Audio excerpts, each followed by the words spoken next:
Investir malin, une émission présentée par Alexandre Brunet et Gaëtan Lefebvre, cofondateur du site construire-sa-retraite.com.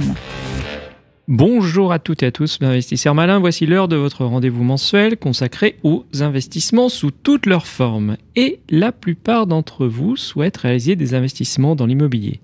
Et certains d'entre vous l'ont peut-être même déjà fait. Le constat est toujours le même. Pour réaliser un projet correctement, il faut du temps. Chacun rêve donc d'une solution qui permet de réaliser de l'investissement dans l'immobilier, mais sans y passer du temps. C'est ce que proposent les fameuses SCPI, Sociétés Civiles de Placement Immobilier. C'est intéressant, mais il y a toujours un ticket d'entrée minimal qui n'est pas nécessairement à la portée de tous. Ce qui serait intéressant, c'est d'avoir une sorte de SCPI, mais dans laquelle on pourrait investir la somme que l'on veut et quand on veut, Gaëtan. C'est vrai, Alexandre, ça serait très intéressant, d'autant plus qu'actuellement, avec la difficulté pour obtenir des prêts immobiliers, même si les conditions d'obtention ont tendance à s'assouplir un peu, les conditions ne sont plus du tout les mêmes qu'il y a plus d'un an.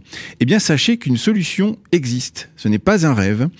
Pour nous parler de cette nouvelle approche, nous avons le plaisir d'accueillir Adrien Saby, cofondateur du site blockshare.co, un site spécialisé dans l'investissement immobilier via un ticket d'entrée peu élevé. C'est ce qu'on appelle l'immobilier fractionné. Alors, Adrien Saby, bonjour. Merci d'avoir accepté notre invitation. Bonjour. Alors, avant toute chose, pouvez-vous nous confirmer que le but de votre site est bien de donner accès à l'investissement immobilier au plus grand nombre sans avoir nécessairement une mise de départ importante? Oui, exactement. Alors, vous l'avez parfaitement dit, l'idée de base de Blockshare, c'est vraiment de démocratiser l'investissement immobilier locatif, d'où le ticket d'entrée à 100 €. C'est un ticket d'entrée qui permet à la fois de démocratiser l'investissement immobilier au plus grand nombre, comme je le disais, mais aussi d'instaurer la confiance sur des nouvelles solutions qui essayent de proposer des alternatives. On le voit notamment avec le comportement de nos investisseurs qui testent la solution à partir de 100 € et ensuite commencent à augmenter à la fois la fréquence d'investissement et à la fois le panier moyen. Alors, la proposition est alléchante, mais sans trahir de secret, comment fonctionne votre solution? Par quelle magie arrivez-vous à proposer des investissements avec un minimum de 100 €, les blocs, comme vous dites, chez Blockshare, tout en étant rentable pour l'investisseur? Bon, alors c'est une question qu'on nous pose évidemment très souvent. Le principe est assez simple, si vous voulez. Lorsqu'on propose des projets sur notre plateforme, en fait, il va y avoir évidemment toute une composante du prix, le prix d'achat, les frais de notaire, les différents coûts liés à l'opération. Et ce montant global, c'est ce montant-là qu'on va venir fractionner, donc diviser sous forme de bloc de 100 €. Alors, le bloc a une symbolique, si vous voulez, c'est pour venir matérialiser un droit que l'investisseur va obtenir sur les loyers et aussi sur la plus-value. Donc voilà comment fonctionne le principe. Alors, si je suis investisseur, quels sont les éléments différenciants qui peuvent me faire passer par Blockshare plutôt que, on l'évoquait au début, par une SCPI qui a pignon sur rue depuis plusieurs années, voire elle est méchante la question, d'années. Gaëtan, là. Alors, c'est des questions à risque, hein, Gaëtan. Effectivement, on fait souvent le parallèle de notre solution avec la SCPI. C'est une question que moi, personnellement, j'aime beaucoup parce que même si les SCPI amènent beaucoup de résilience et existent depuis de nombreuses années, elles ont aussi beaucoup de défauts. Vous l'avez dit tout à l'heure, le ticket d'entrée. Alors, aujourd'hui, nous, notre solution, elle se démarque à 3 niveaux. La première, c'est qu'on vient responsabiliser l'investisseur, c'est-à-dire qu'on redonne du pouvoir à l'investisseur qui va choisir et sélectionner réellement les actifs dans lesquels il va investir et non pas être dilué dans tout un tas d'actifs. Ça, c'est le premier point. Le deuxième point, c'est effectivement la transparence qu'on a, notamment au niveau des frais, puisqu'on ne vient pas ponctionner des frais sur le capital investi. Donc, un investisseur qui investit 1 000 €, c'est bien 1 000 € qui vont réellement travailler. Nos frais sont inclus dans le total de l'opération. Et le troisième point, c'est effectivement la diversité des projets, des horizons de temps qu'on peut proposer, puisqu'on propose aujourd'hui à la fois des projets à moyen terme, donc à 5-10 ans, et à la fois, et c'est nouveau depuis 6 mois, des projets avec un horizon très court à moins de 12 mois. Alors, nous avons regardé les projets en cours, 5 à 10% de rentabilité, c'est plutôt incroyable par les temps qui courent. Mais dites-moi comment est-ce que vous vous rémunérez? Car j'imagine que vous n'êtes pas philanthrope, vous indiquez que vous intègrez vos frais de gestion dans les 1 000 € que l'investisseur met sur la table. Comment ça marche? Alors, sur la structure des coûts qu'on va prendre, nous, on va prendre en général entre 2,5 et 5%. Pourquoi le montant variable? Parce qu'en fait, il y a certaines opérations qui sont très intéressantes, mais qui, avec des frais à 5%, du coup, n'amèneraient pas un rendement suffisant. Donc, on est assez flexible, nous, sur notre structure de frais. Donc, de 2,5 à 5%. Ensuite, au niveau des frais de gestion, et ça c'est aussi un comparatif intéressant à faire avec les SCPI, c'est que nous avons des frais de gestion qui sont extrêmement faibles pour porter finalement l'opération pendant assez longtemps, puisqu'on va prendre à peine 2% de frais de gestion. Et vous l'avez dit, effectivement, on n'est pas une association. Pour que le modèle puisse tourner, il faut effectivement qu'on puisse gagner notre vie. Donc, l'équation économique fonctionne dans une certaine logique de volume et de répétition. Volume sur des projets à long terme, c'est vrai, il nous faut une base d'investisseurs de plus en plus grande pour financer ces projets-là et qu'on puisse percevoir ces frais. Mais là où ça devient intéressant, c'est qu'avec ce modèle à très court terme, à moins de 12 mois, étant donné qu'on déboucle une opération très rapidement, nos investisseurs ont de plus en plus confiance et redéploient très rapidement un capital. Et donc c'est comme ça qu'on arrive, si vous voulez, à s'y retrouver économiquement parlant. Alors, finalement, quels sont les types de supports immobiliers que vous visez pour assurer la rentabilité annoncée? Est-ce qu'il s'agit de supports particuliers, comme pour les SCPI, ou bien est-ce que votre panel est plus large? Parce que vous nous avez expliqué, justement, vous avez des fonds sur, en tout cas des biens sur des durées plus longues, et puis des biens sur moins de 12 mois. J'imagine que ce n'est pas forcément la même typologie de biens. Voilà, comment ça se répartit? Alors, sur les actifs qu'on propose, nous, notre expérience et notre expertise avec mon associé, parce que ça fait plus de 12 ans qu'on investit dans l'immobilier ancien, donc on est vraiment spécialisé sur ça, c'est de l'immobilier résidentiel. C'est notre thèse d'investissement, c'est ce qu'on sait faire, c'est ce qu'on pratique. Nous, on a structuré nos équipes pour cette typologie de projet. Et c'est aussi ce qui est, à notre sens, le plus résilient. Donc, c'est de l'immobilier résidentiel qui est déjà rénové et très souvent déjà loué. Ça permet en fait, lorsque le projet est financé, de tout de suite délivrer un rendement. Alors on le sait, la difficulté, c'est qu'effectivement, trouver des projets qui sont déjà rénovés, déjà loués, c'est là où ça amène de la complexité pour trouver la rentabilité, mais c'est aussi ce qui fait que grâce à notre expérience et le réseau qu'on a pu tisser, on arrive justement à aller cibler de manière très précise ce type de projet-là. Et effectivement, sur les projets à court terme, là, c'est une autre mécanique, c'est un placement à impact qui permet de faciliter l'accession à la propriété. Donc là, il y a un mécanisme en fait qu'on a réussi à mettre en place au travers de partenaires. On reste sur de l'immobilier résidentiel, mais on est dans une logique de faciliter l'accession à la propriété. Mais ça reste voilà sur les deux thèses de l'immobilier résidentiel. Alors là, ici, on a bien une différence avec les SCPI, parce que finalement, les SCPI investissent peu dans l'immobilier résidentiel, mais c'est plutôt sur du tertiaire, ce genre de choses. Exactement. Et en fait, cette thèse, nous, est de plus en plus, on va dire, plébiscitée, en tout cas auprès de nos investisseurs, puisqu'on réalise une nouvelle levée de fonds, tout simplement parce qu'on est hyper cohérent avec cette logique de rénovation du parc. Alors certes, c'est pas nous qui l'opérons directement, mais on a tissé un réseau de marchands de biens à qui on est capable d'offrir une porte de sortie, et donc en finançant des projets sur notre plateforme, on accélère quelque part cette mécanique de rénovation du parc. Et vous avez raison, les SCPI sont plutôt orientés sur du bureau qui est plus stable, plus facile à opérer, là où nous, ça amène un poil plus de complexité, mais on voit qu'il y a une résilience beaucoup plus importante, notamment avec la crise que les SCPI subissent en ce moment. Je reviens juste sur les biens à moins de 12 mois.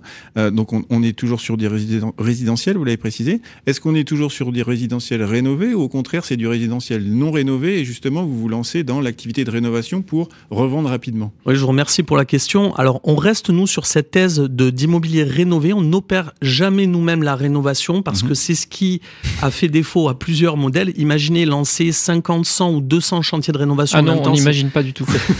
C'est une complexité absolument énorme et beaucoup de modèles se sont développés sur cette thèse d'investissement-là où nous, on confie la rénovation à des professionnels qui opèrent sur ces secteurs depuis de nombreuses années et nous, on vient en fait quand le produit, il est fini, prêt et immédiatement rentable pour nos investisseurs. Donc on reste sur ces deux thèses, sur de l'immobilier qui est déjà rénové. En revanche, vous le payez plus cher. Exactement, sauf que on arrive à appliquer une logique de volume, on commence à arriver sur une logique de volume et c'est ça qui nous permet aujourd'hui, si vous voulez, d'arriver sur des prix d'achat qui sont intéressants. On est certes moins, on va dire, moins efficient que si on opérait les travaux, il faut être honnête aussi. En revanche, on ne fait pas porter le risque des travaux à nos investisseurs, ils ont un produit qui tourne immédiatement et qui généralement est de qualité supérieure puisqu'on regarde évidemment les rénovations, la qualité des rénovations. On est au standard du moment. Exactement, tout à fait. Alors, si l'investisseur souhaite pour des raisons personnelles se retirer et récupérer sa mise, est-ce que c'est possible et quelle est la liquidité des parts de biens que vous proposez ? Alors, le fameux marché secondaire que beaucoup ont essayé de mettre en place, ça, c'est une question qui nous a préoccupés pendant très longtemps, puisqu'on a co-construit une partie du modèle avec nos investisseurs. Alors, pour résoudre ce problème-là, ça a été justement le point de départ de cette offre à très court terme, en offrant, si vous voulez, 2 horizons de temps à nos investisseurs, des projets à 5-10 ans, mais aussi des projets à moins de 12 mois. On résout quelque part ce problème de liquidité où nos investisseurs vont pouvoir panacher leurs investissements. Dans un cas, sur du long terme, ils vont pouvoir avoir des revenus complémentaires pendant 5 ans, 6 ans, 7 ans, 8 ans. Et dans l'autre cas, ça va plutôt être de faire travailler son capital sur une durée très courte. Donc nous, ce système-là nous permet de résoudre en fait ce problème de liquidité. En revanche, il n'est pas possible pour un investisseur qui se positionne sur un projet en cours, par exemple à long terme, de récupérer sa mise initiale. Donc ça reste un peu la même logique qu'un investissement. Si vous achetez demain un appartement, vous n'allez pas chercher à le revendre immédiatement dans les 6 mois ou dans les 2 ans. Généralement, on est quand même sur un horizon assez long. Finalement, quand on écoute tout ça, on a l'impression que vous êtes un peu à la croisée des chemins entre les SCPI et puis le crowdfunding. Oui, alors c'est un comparatif qu'on fait souvent, Gaëtan, vous avez raison. La différence principale, c'est qu'effectivement, contrairement au crowdfunding, on ne fait pas porter le risque des travaux à nos investisseurs, et c'est quand même très important, risque de retard, augmentation des coûts des matériaux, faillite, etc. Même si c'est un système qui fonctionne très bien, on est plutôt une solution complémentaire quelque part au crowdfunding, puisque une fois que les opérateurs, donc les marchands de biens qui utilisent le crowdfunding pour financer leurs travaux, une fois qu'ils ont réalisé l'opération et que le produit est rénové, Blockshare vient se positionner comme l'acquéreur final. Donc en fait, on travaille main dans la main avec les plateformes de crowdfunding et les SCPI. Bon, on a vu effectivement les différences avec, j'en ai pas parlé, une différence qui est assez notable, notamment au niveau des performances, puisqu'aujourd'hui, on est sur une performance moyenne de plus de 7%, net, je parle, net donc de frais de gestion aussi, ce qui est largement supérieur à ce que proposent les SCPI en ce moment. Alors, même s'il s'agit de supports immobiliers dont on détient des parts, j'imagine qu'il n'est pas possible de contracter de prêts bancaires pour investir dans des parts de Blockshare, non? Alors, merci aussi pour cette question. C'est là où le modèle devient extrêmement intéressant. Vous avez raison, on ne peut pas contracter directement auprès de sa banque pour acheter des blocs. J'aimerais bien, mais je pense que le banquier ne va pas forcément être tout à fait d'accord. En revanche, ce qu'il est complètement possible de faire, c'est de se dire que sur un projet à 200 000 euros, j'ouvre 50% sous forme de bloc à mes investisseurs où ils vont pouvoir financer 100 000 euros et le reste, je vais pouvoir le faire financer par la banque. Ce qui revient à dire que je vais pouvoir faire bénéficier à mes investisseurs d'un effet de levier de manière indirecte et qui en plus de ça ne va pas impacter son taux d'endettement. Et donc, si on démultiplie comme ça sur plusieurs projets, mes investisseurs bénéficient de l'effet de levier, ça n'impacte pas leur taux d'endettement et donc du coup, on est sur un cercle assez vertueux.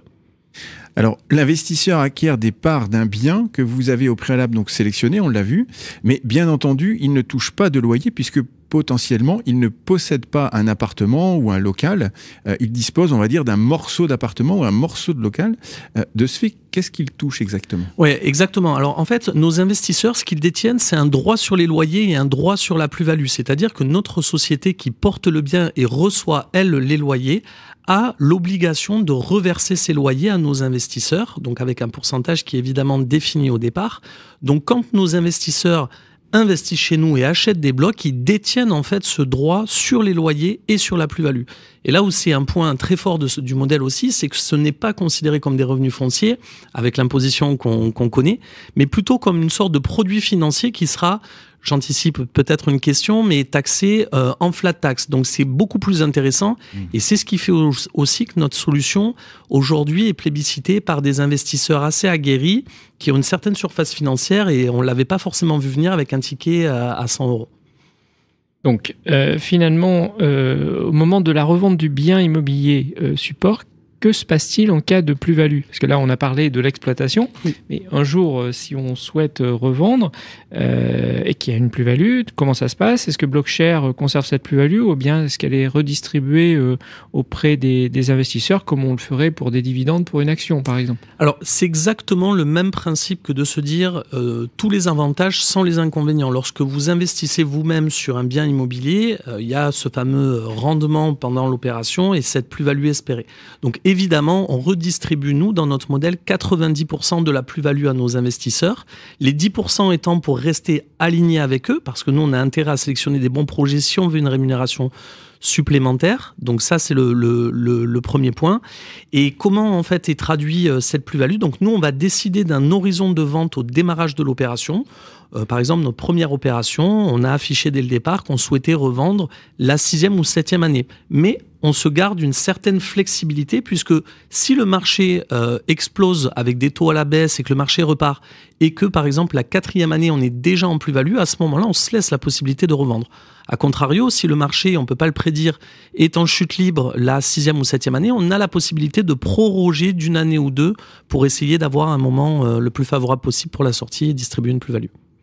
Alors, question donc sur la fiscalité, on l'a abordé un petit peu plus tôt. Finalement, est-ce qu'il y a d'autres choses à ajouter à part le fait que effectivement c'est pas vraiment un produit immobilier, oui. Donc on est plus sur une fiscalité type flat tax et non pas sur les revenus fonciers qu'on peut connaître habituellement. Oui, autre avantage pareil qu'on n'avait pas vu venir. Donc effectivement, on est plus dans une logique de produits financiers adossés à de l'immobilier. C'est un peu plus comme ça qu'il faut le voir.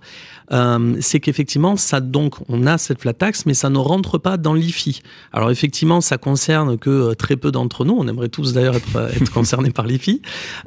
Mais c'est ce que je vous disais au départ. Dans notre répartition d'investisseurs aujourd'hui, on a ces investisseurs néo-investisseurs qui investissent entre 100 et 500 euros, mais avec plus d'une quinzaine de projets financés en 2024. Et là, sur le début de l'année 2025, on est déjà à une dizaine de projets financés. On a ces investisseurs avec une surface financière assez importante qui s'intéressent à notre modèle puisque ça ne rentre pas dans l'IFI, ça n'est pas fiscalisé comme des revenus fonciers, donc ça génère un intérêt de leur part. Comment choisissez-vous vos biens? Car parfois, ça peut être un coup de poker. Et si l'investissement ne se passe pas si bien que cela, comment faites-vous pour garantir le rendement annoncé? Est-ce qu'il n'y a pas un risque de perte de capital? Alors là, on rentre au niveau de la confiance, effectivement, et donc de nous, ce qu'on a fait avant pour être légitime pour sélectionner ces biens. Donc je vous le disais tout à l'heure, moi, ça fait plus d'une douzaine d'années avec mon associé qu'on investit. On a acheté des appartements, des maisons, des immeubles, de la rénovation partielle, lourde, sous différents schémas. Donc c'est vraiment notre cœur de métier que de savoir sélectionner ces biens. Le deuxième point, c'est qu'avec ces 12 ans d'expérience, on a tissé un large réseau de marchands de biens qu'on a sélectionnés, qui sont des professionnels de la rénovation, qu'on est en train d'ailleurs de labelliser. Et c'est ce réseau-là qui nous apporte en fait ces projets immobiliers. Donc nous, ces marchands de biens, on les sélectionne avec un cahier des charges qui est assez strict. Ils doivent avoir plus de 10 ans d'expérience, avoir déjà été financés par une banque, avoir réalisé plus d'une vingtaine d'opérations, etc. Donc ce sont eux qui nous apportent ces opérations pépites. Et le troisième niveau... Pourquoi ils vous les apportent? Alors, ils nous les apportent parce qu'on leur offre une vente beaucoup plus rapide que s'ils le vendaient par eux-mêmes. Moi, un marchand de biens, je vais pouvoir lui dire, non seulement je vais te dire qu'est-ce qu'il faut me créer comme type de produit parce que je sais ce que je vais pouvoir vendre, je vais te le vendre beaucoup plus rapidement puisque en 24 heures, il va être financé sur ma plateforme, ce qui a déjà été le cas pour des projets. Et en plus de ça, je vais te commander 5, 10, 15, 20 projets à l'année. Donc pour lui, je solutionne en fait ces deux problématiques, à savoir trouver un acquéreur final pour avoir un financement bancaire et aussi revendre rapidement pour réitérer des opérations. Donc, j'ai plutôt une très bonne relation avec les marchands de biens.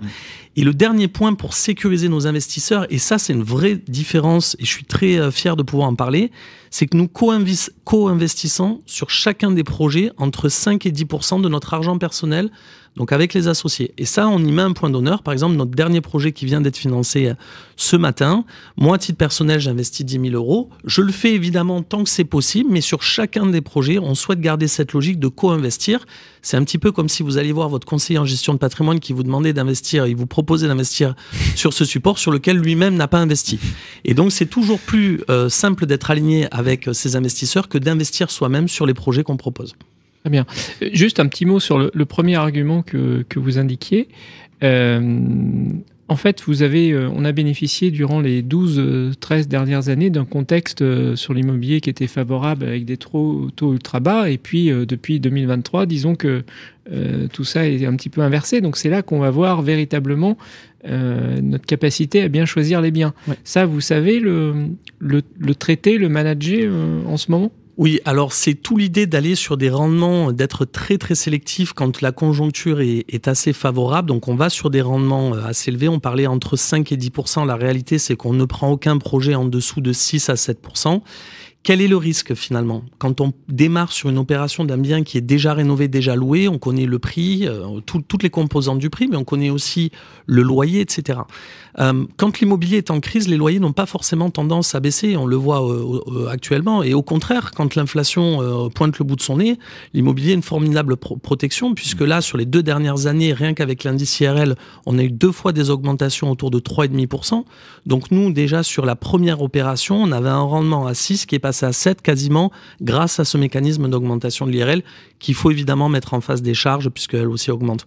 Donc la meilleure des protections, c'est quelque part d'aller sur des produits qui sont rénovés, déjà loués, et ensuite, effectivement, le risque, c'est plutôt d'aller sur des zones tendues pour être sûr de pouvoir relouer le bien. C'est principalement là où je vois le risque et qu'on essaye de combler au démarrage de l'opération.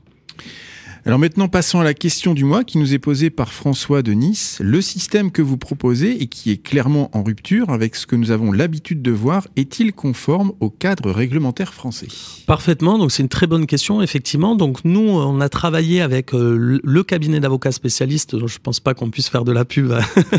Ah non. Voilà, donc, mais c'est le cabinet vraiment spécialiste de ces questions-là. On a évidemment présenté notre modèle à l'AMF, on a été aussi enregistré auprès de l'ACPR en tant qu'agent prestataire de services de paiement, chose qu'on n'est plus aujourd'hui puisqu'on a changé de mécanisme où en fait l'argent transite directement sur nos foncières.